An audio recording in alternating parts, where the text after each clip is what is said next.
Welcome back to the channel, ladies and gentlemen, and welcome to another round of Basis Picks.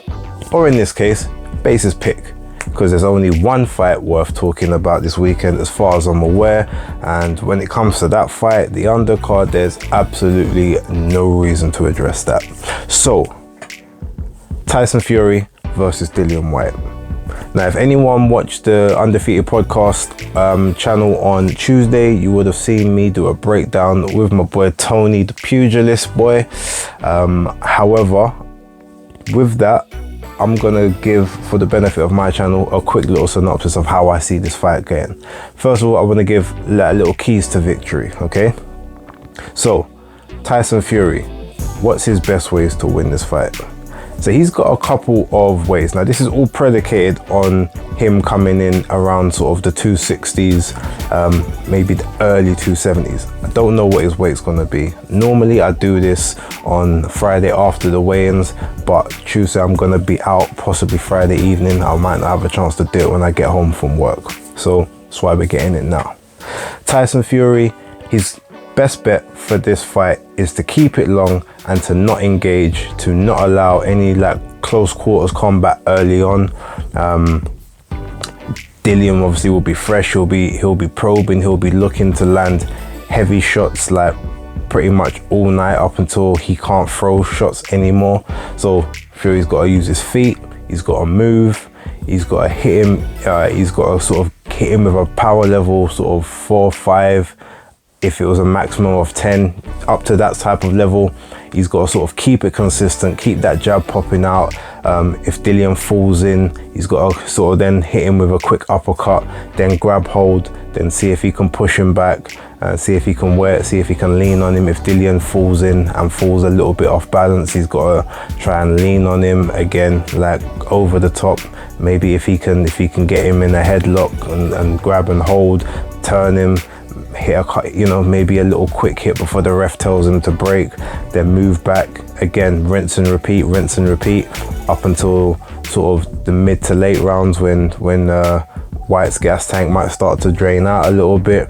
That's when you start coming in just a little bit closer, trying to put a bit more mustard on the shots, going for the uppercut, because as we all know, the uppercut seems to be Dillian Whyte's Achilles heel. That is his that is his weakness. Every shot that's ever really got him anywhere has always been an uppercut, although obviously Anthony Joshua sort of did rattle him with the sort of the right hook, sort of the long right hook that he caught him with in the 7th round of their fight 7 years ago.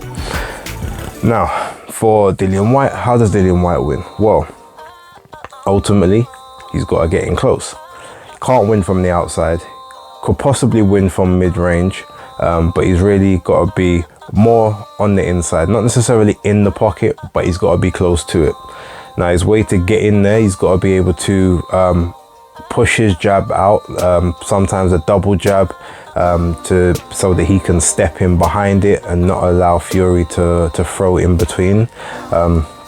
He's got to make sure that he keeps his feet sort of inside his movement. And what I mean by that is sometimes when he throws, he overextends and his body ends up over the front of his feet. He's got to make sure that his left foot is always in front of his body when throwing those shots, so that he doesn't fall off balance, or he doesn't have to reset majorly or make it look like he's taken a heavy shot if he gets countered on the way in, which is sometimes something that happens for him. Now, personally, also, he's got to invest in the body, which, look, we all know he's called the body snatcher, but his whole keys to victory should literally be nothing but body work for the first 3-4 rounds, unless like Fury's head is wide open, he's on the ropes, and can't defend himself. And at that point, yeah, then you sort of maybe go for a headshot here or there, but literally invest in the body. And look, dark arts is a thing. If it needs to go that way, you hit him on the waistband as low as you can get without getting disqualified or getting a point taken off. Hit him on the hips, just hit him around the sides, hit him in the kidneys, like whatever you need to do to stop the legs moving and to make him have to stand and trade with you, that's what you have to do. The whole fight should literally be nothing but attacking the body for like the first 3-4 rounds with the occasional headshot. I guess another thing he would need to do is to make sure not to throw maximum power in every shot that he throws out there, because it's not every shot that needs to hit and hurt, and every time you do that, you're going to drain down your own gas tank anyway. What he needs to do is vary the power of the shots. So Fury might take one shot, okay, that one hurt, but then the next one doesn't. Oh, okay, maybe I'm used to it already. And then a couple that just sort of, they're more tippy-tappy, like pitter-patter type shots. Then you come with the hard shot afterwards. You gotta confuse the rhythm, you gotta confuse the power, just so he never fully gets acclimated and never really knows, okay, what shots come in, like can I take it, can I not? But if you keep hitting with the hard shots, eventually that person kind of gets a bit accustomed to it, and they might, you know, move, it might not bother them as much, especially as they kind of get warmer into the fight before, obviously, like just getting really tired and fatigued. But look, that's a very quick sort of breakdown of how each guy can win and sort of the best ways for them to win. But ultimately, I see this fight going the way Fury is going to try and be on his toes. He's going to try and move, but in doing so, he's not going to be able to sit down on any shots and cause any real damage, which is going to allow Dillian to stalk him. I feel like Dillian's going to turn into a pressure fighter in this fight, pressure, or a pressuring boxer puncher, I should say. He's going to use his jab to try and get on the inside. He's going to try to, at times, bum rush Fury. He's going to try and walk him into alleyways, make sure that he doesn't have enough room to sort of stay and control the center of the ring. Moving back, he's going to work the body.